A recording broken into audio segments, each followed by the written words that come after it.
Could you take a roll of the city officials and the president? Yes. Mayor Kathy Cabazero-Perry. Good evening. Safety Service Director Barb Sylvester. Present.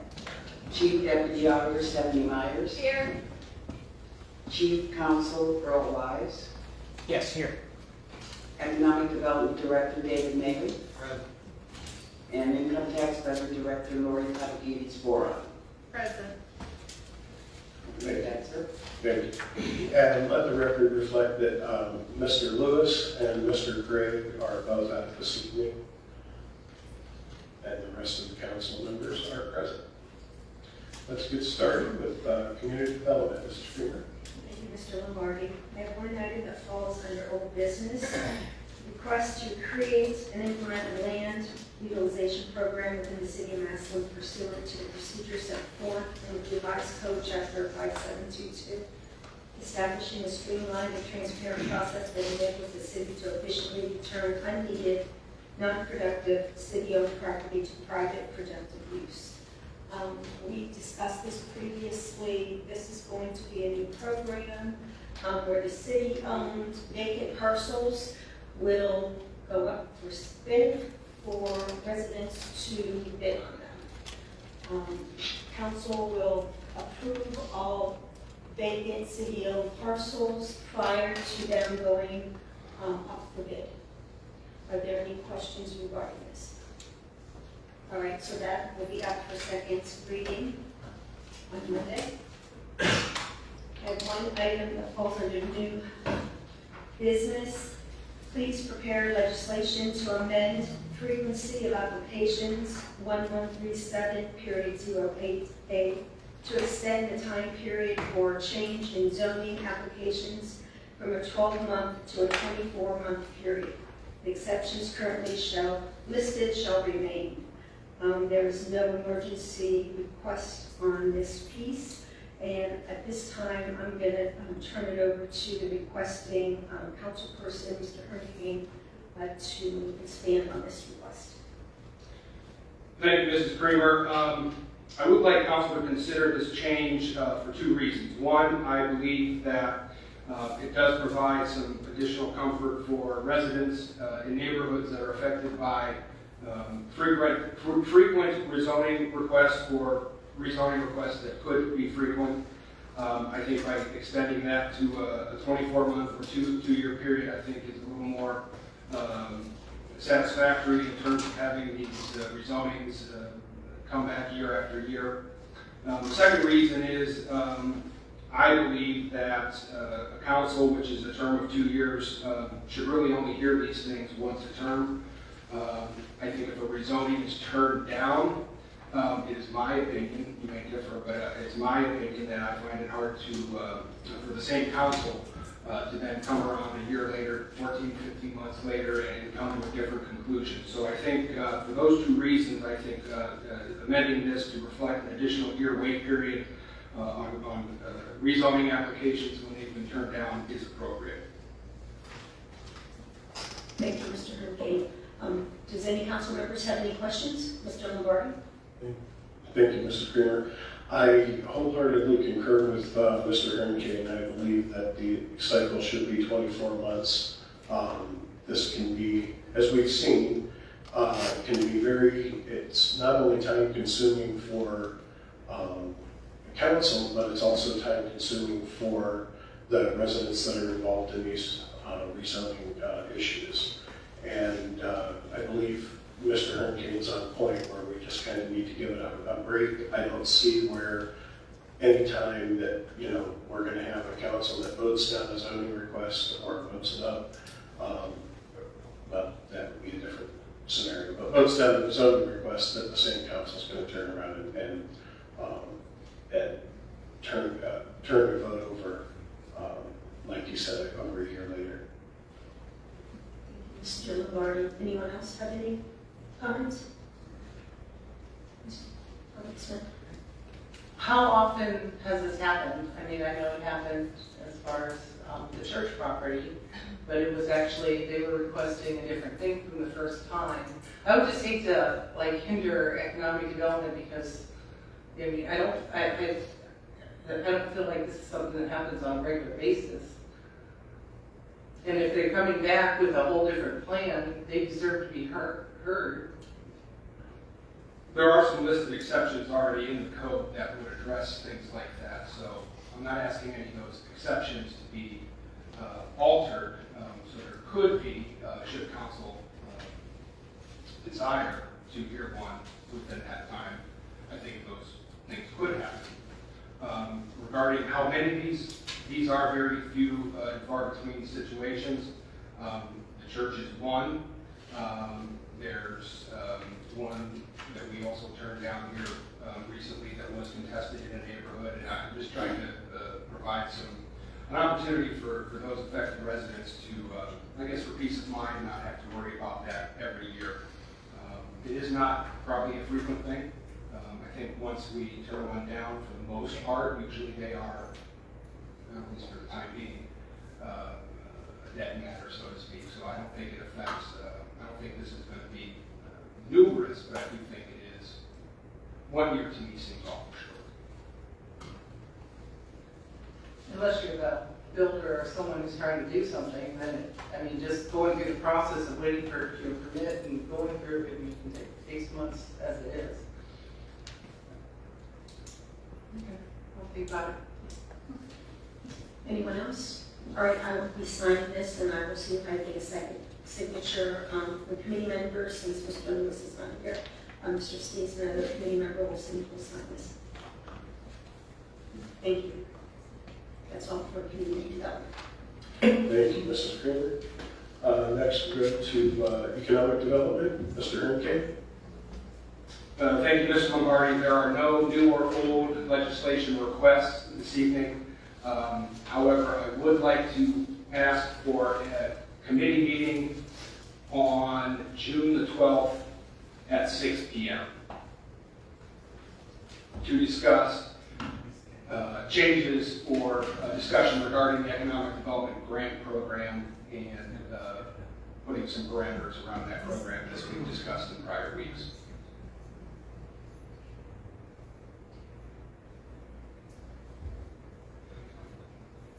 That conflict will be resolved in about 5 minutes. Mr. Slutz has volunteered to move his committee up a week, so that date is open. Thank you. And that's all? And that's all for economic development. Thank you, Mr. Hernke. Then we'll go to health, welfare, and building regulations. Mr. Slutz. Thank you. I have nothing this evening. Like Mr. Hurricane said, I'd like to have a meeting next Monday at 6 o'clock for the Health, Welfare, and Building Committee to talk about some of the conversations that we've already had previous to this about downtown buildings. Thank you. That's June the 5th then? June the 5th.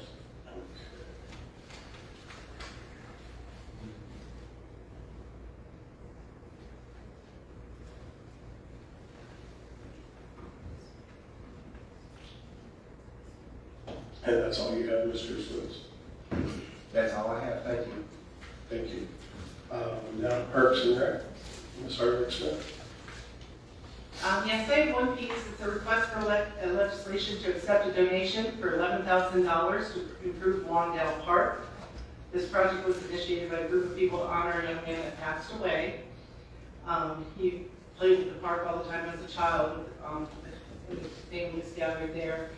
And the story behind this, Steve Peter can't be here, but last year, Jake Brown, he was a Central Catholic student, and he played a lot of sports and was into lacrosse and everything, but he grew up playing in this neighborhood, and he tragically died at the age of 16 in a car accident. And the Central Catholic community and people wanting to honor him were trying to figure out something nice they could do. And I just think this is such a beautiful statement that they made. So I talked to them last year and worked with the group, and they basically did everything. I gave them some advice, and they formed a group, and they started raising funds. Their goal is $30,000. This is the first $11,000 they raised. They had phases that they planned, and they created this whole master plan that I gave to you guys. There's already been some changes to that. As far as the basketball courts and the new hoops, the Parks and Recs is going to replace that, and actually they're replacing all the basketball courts in town, and that one and certain other ones will have a net for the balls so they don't go down the hill. So the park is taking care of that. This is going to get their project started. One of the things they want to do is they want to build multi-purpose sports wall. It's kind of like for lacrosse and soccer that you get again, and a gaga pit, and they got other things they want to do, but that's going to be where it starts. And if you look at it, it's going to have a mural of Jake playing soccer on one side and playing lacrosse on the other, I think. So that's phase one. But if anybody wanted to share that for donations for this, it's a good thing too. But right now we're just accepting the donation. Thank you. Thank you, Ms. Smith. On the police and fire, I have nothing new for police and fire. However, we do have one piece of previous legislation that's going into second reading, and that is for the increase in fees for the EMS billing. Does anybody have any questions or discussion on that? Okay, that'll be going for second reading on Monday. Next, public utilities and environmental, Mr. Galen. Thank you. I have no business tonight. Thank you. Thank you. Then on to rules and courts, and I'm not sure who's taking rules and courts for Mr. Gray. Mr. Hernke. I don't believe there's anything this evening. And then on to streets and highways and traffic safety, Mr. Sneed. Thank you, Councilman Marty. I do have one new piece of legislation. It's requesting consent with ODOT for the microsurfacing of US 62 in the city of Massillon. For anybody that doesn't know, microsurfacing is basically they're just sealing the road. They can last up to 7 years. The state is fully funding it. They're going to bear 100% of the cost. They laid out the attached agreement. For anybody that didn't get that, let me know. Make sure you get a copy. I do have one question, if somebody from administration could answer, Barb maybe. What part of 62 are they going to be sealing? Is my question. Because it doesn't really state it in here. I mean, it says it's in the attachment, but I didn't see it in the attachment either. But I just like to know for the record. You are correct, they don't state it in there because they're actually going to be doing it from within the city. It's going to be right at the US 30 ramps right there on 21 / as they call it, US 62. And then that portion will run all the way down south, all the way down to Navarre Road. But their actual resurfacing is going to go all the way to the outside of the Navarre corporate limits, or right there to the end of their corporate limits. So it is a large project, but there's only that one piece that's within the city limits. Thank you very much. If anybody else has any questions, at this time I'll open it up for conversation. Mr. Hernandez. I have a question. What exactly is microsurface? It's a sealing of the road. It's like a sealant they put over the road that Is it helps to stay together. Okay. Correct. I mean, That's correct. Okay. Yeah, it's sealed. It's referred to a lot of times as they're going to seal the roads. It'll seal cracks and help make some of the improvements. So it's not really anything, It's just seal it. Mm-hmm. micro. Yeah, it's an excellent product. The only complaints I've really heard about it, and I'm not even sure if it can be verified, but it ships out and possibly gets into the sewer, but again, that's far and between. Mr. Omari. Thank you, Mr. Sneed. Do we have any streets that we've done that to here in Massillon? So I can't answer that. I'll have to check and see if we've gone back and redo those. I can get back to you. Not to my knowledge either. There is a cost to it, quite a bit. Personally, I more want to expand the road restriping. I think we have greater success of making our roads last a lot longer with that program, but we can expand on that. But it's something it probably should look into. Councilman Cram? Just confirming, the area that they're going to be performing this microsurfacing, like in good shape. There shouldn't be any type of patching or anything completed prior to this microsurfacing project? I won't answer that, I'm not ODOT. And it's an ODOT project. And, this is pretty standard that they come and they just ask for an ordinance from council approving them to come in and do this. But when it says the city agrees to pay 100% of the cost of those features which are not included in the general engineering services, so I didn't know. The only features that wouldn't be included would be like the manhole castings, ADA ramps, sidewalk, the sidewalk. There's no sidewalks or ADA ramps there. So we really don't anticipate that there could be a large amount of money for any type of features. Even if we would have to replace the manhole frames and covers, that cost is probably about $1,900. It's not a large amount of money. So Okay, thank you. if council, approves it, we'll make an assessment if there are any of the manhole frames and covers that need replaced.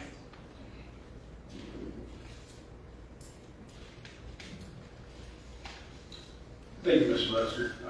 Seeing no further questions or comments, I'll ask that this be placed for reading on Monday. It is considered an emergency as requested by ODOT, so I do plan on bringing it forward for a vote unless I hear any objection from between here and Monday.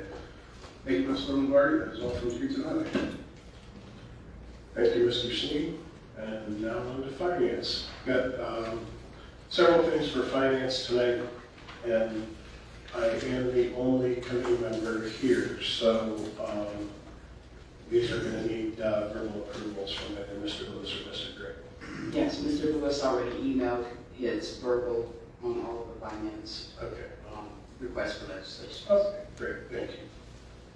So the first one here is please prepare legislation to appropriate from the unappropriated balance of the general fund to the following accounts. There's several accounts here, they're all insurance accounts. The appropriation is needed for the following: to pay health insurance costs through December 2023 due to health insurance increase of 6% higher than estimated in the 2023 budget, or due to employee tier changes. These include hospital life for council, for mayor, for meeting court, for bailiffs, for SSD, auditor, treasurer, building, and economic development. Are there any questions? Okay, I will sign this, and that will be on Monday for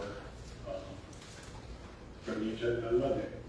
The next one, please prepare legislation to appropriate from the unappropriated balance of the general fund to the following accounts. And again, we have a listing of accounts here. The appropriation is needed for the following: to pay salaries, OPERS, Medicare through December 2023. Salary increases for these elected officials are based on the CPI, which was unavailable until January of 2023. These include salary for council, PERS for council, Medicare for council, salary for treasurer, PERS for treasurer, and Medicare for treasurer. Those, our salaries are based on the CPI, and they weren't able to budget because they didn't know what the CPI was going to be coming into this year until we got into this year. Are there any questions on that? Okay. That will be on Monday's agenda. The next one, please prepare legislation to appropriate from the unappropriated balance of the street construction M&R Fund 1201 to the following accounts. Again, it's for hospital, eye, dental, PERS life, for safety, and for street department. Appropriation is needed for the following: to pay health insurance costs through December 2023 due to health insurance increase of 6% higher than estimated in 2023 budget, or due to employee tier changes. Anybody have any questions on that? All right, that will be on the agenda for Monday. The next one, please prepare legislation to appropriate from the unappropriated balance of the WIC Program Fund 1219 to the following accounts. Hospital, I, dental, PRS, and life. Appropriations needed per the following to pay health insurance costs through December 2023 due to health insurance increase of 6% or higher, 6% higher than estimated in the 2023 budget.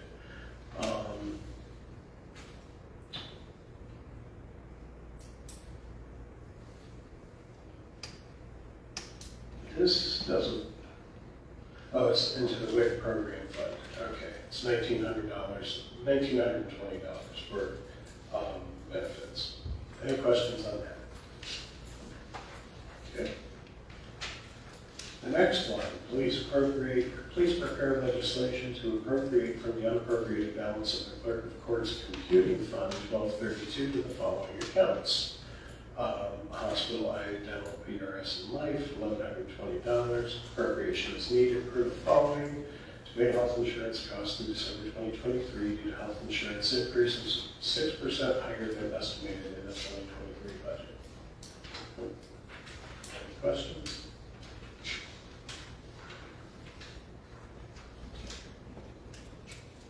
And another one.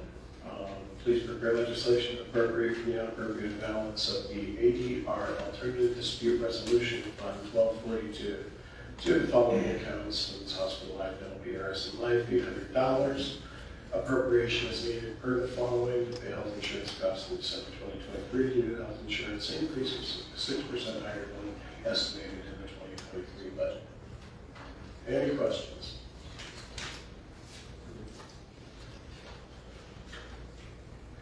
And the last one. Please prepare legislation to forgive 80% of assessed costs to 125 and 129 Lincoln Way properties, also known as Howard's Tiger Rags, in relation to demolition of said properties. This is in regard to the grant that was received for this project. As you're all aware, we assess the property for demolition costs as per the laws of the City of Massillon.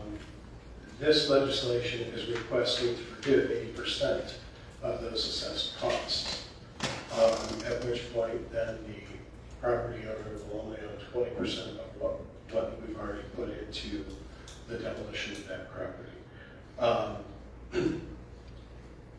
In my opinion, I believe that forgiving 80% is way overboard, and we shouldn't be looking at that, okay?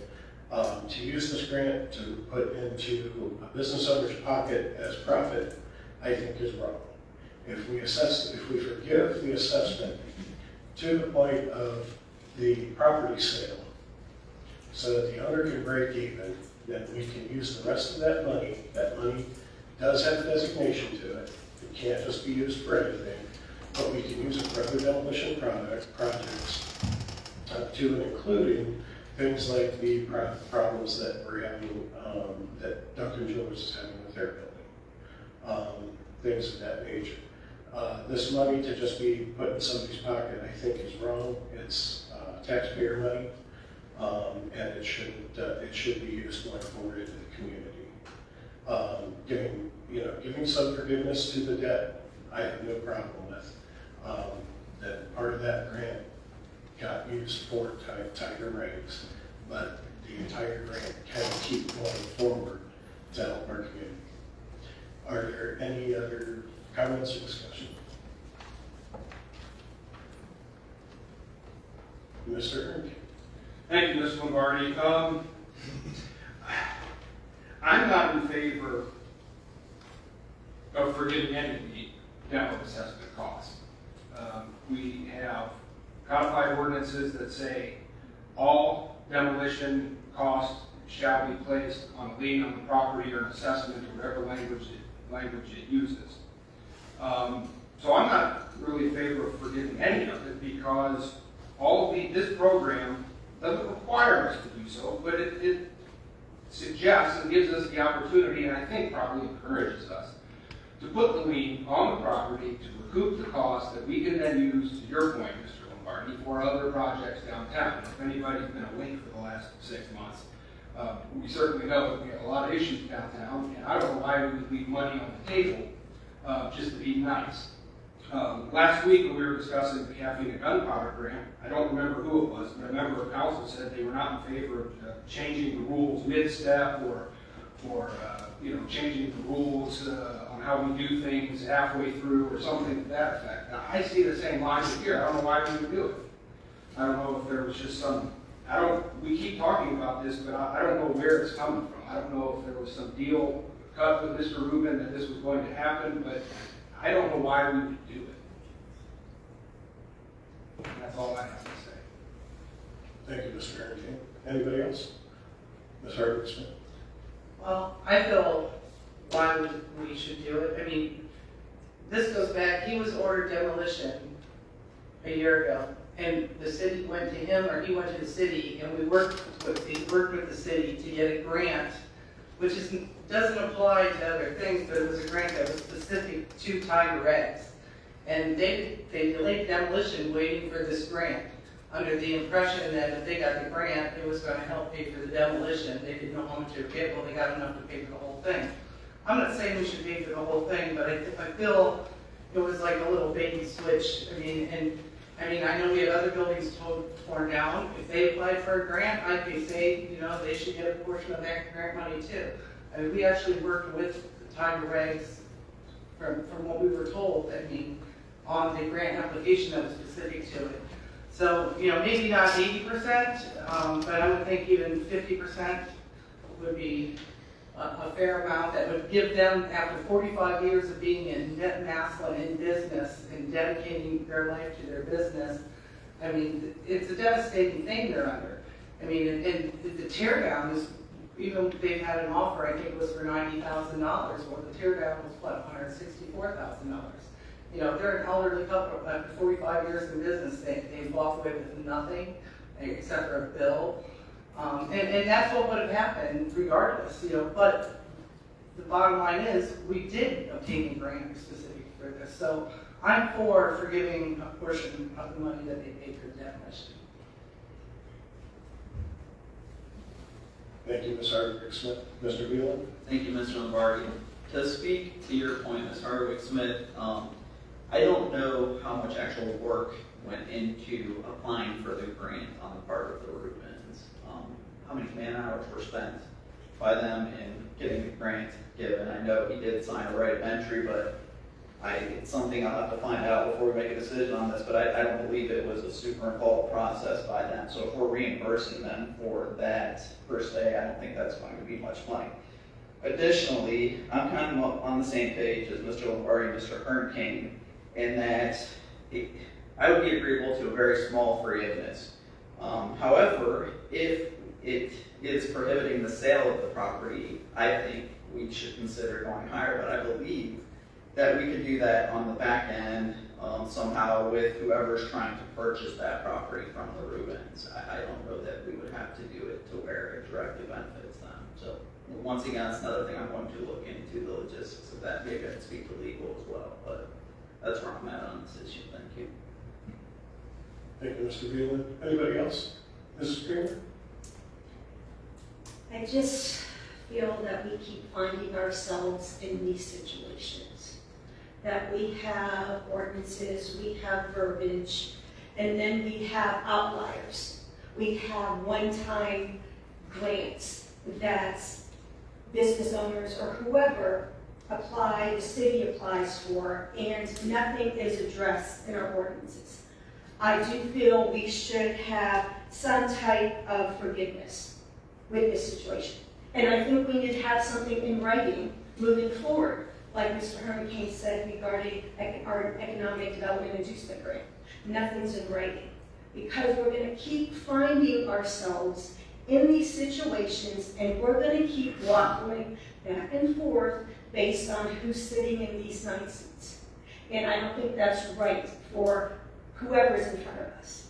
So I feel that there should be some type of forgiveness, but whatever we decide on, I think we need to have some type of verbiage to state that in our ordinance based on if the grant is applied for, and if you receive 100% of the cost of whatever it is, then there's X amount of forgiveness. So I think we need to look at these situations, and we need to have concrete evidence and verbiage in here, so we're not, depending on what's presented in front of us, decide from there.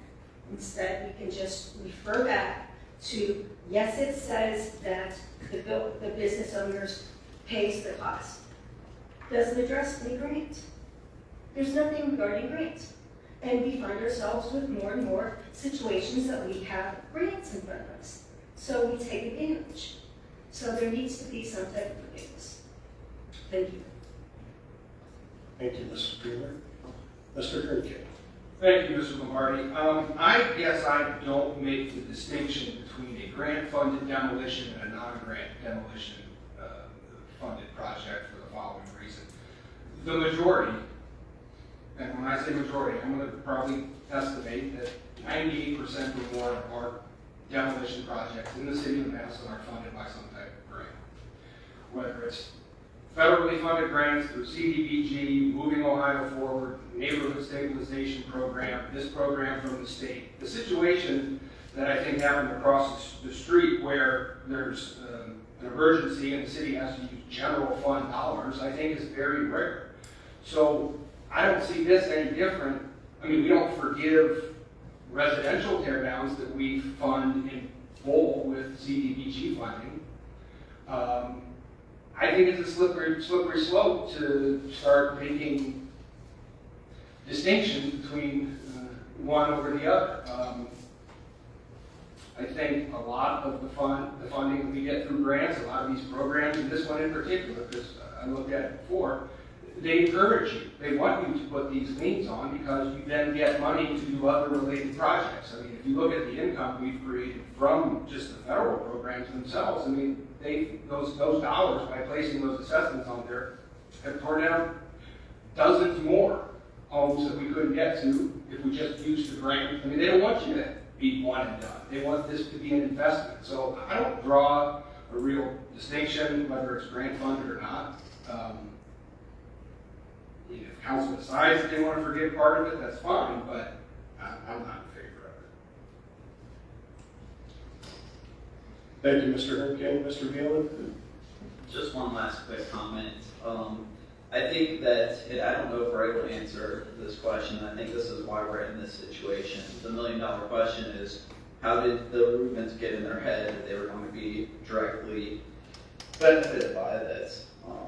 I don't know if someone told them that. I think we should dig in and try to find the answer to that question and hold that person accountable, because had that not been miscommunicated to the Rubens, I don't think we would have spent any time on any of this. I just don't feel like we would have gotten to this point. So, thanks. Thank you, Mr. Veland. Mr. Sneeden. Thank you, Mr. Lombardi. I guess I'm looking at this from a business standpoint. I'd like to know, I guess, what are the projected costs, maybe from our economic development director. What are the projected costs for the project the city stands to gain from this? And I mean, in terms of if Atkins goes forward with the project, what are they putting in there? Are we getting just corporate tax from that, property tax from that? I'm looking at the ROI, so I would be in favor of not purchasing the land, but giving a small amount to the property owner to make this investment happen. That's the first thing. And the second and last thing is, again, I try to listen to the majority of my constituents. And this vote was really difficult because it was 50-50. And I did not see the details, none of us did, which is why our council vote was so close. And the water's muddy, so to speak. But I think now that the details have been laid out, the general consensus that I did here is we don't want this to be a vacant lot. We don't want this to be just grass growing. let's move forward and build something there to rebuild downtown. So that I can get in favor of, but I do want some solid numbers to make that educated decision. I want to know what the ROI would be, what the city's putting in, and what the grant dollars versus our projected cost of what we're going to get back. Does that make sense to everybody? I mean, I think that's pretty fair and solid. So, thank you, Mr. Millard. Thank you, Mr. Sneed. Anybody else? Mr. Maley, I don't want to put you on the spot on this, but is it possible that you could get those figures that Mr. Sneed has requested for us and bring them maybe to the next council meeting?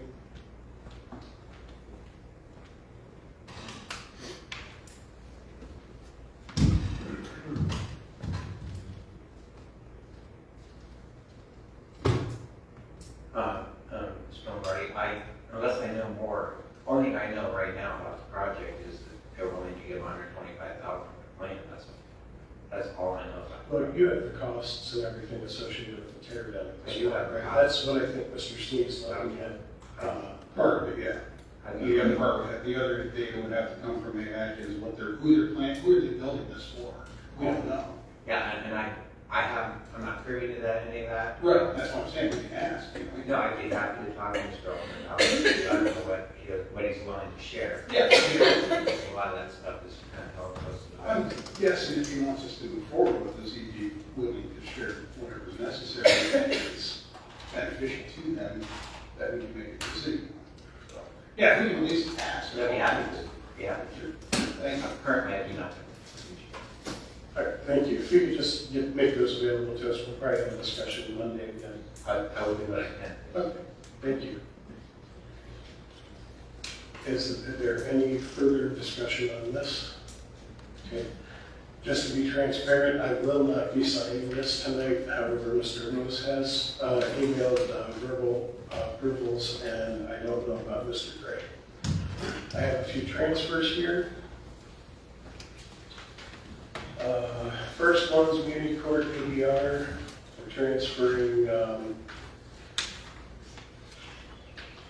from PPRS mediator and workers' comp to Medicare ADR $785. Any questions? This is to realign the budget to pay Medicare through 2023. Next one is in Park and Rec, $11 from Park and Rec Director to the Senior Center, and this is to realign the budget to pay salaries through 2023. Any questions? Next one is Civil Service. To realign the budget for 2023, we're taking from doing salary, Civil Service Administrator, Hospital Life, Dental Life, Salary, Civil Service Commission, and PERS Civil Service Commission, and moving that into Medicare. First two.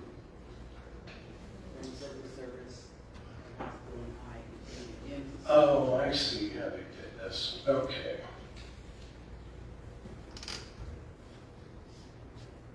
Ms. Conagy, before. Could you explain this for me? The numbers don't add up. Oh, I'm sorry.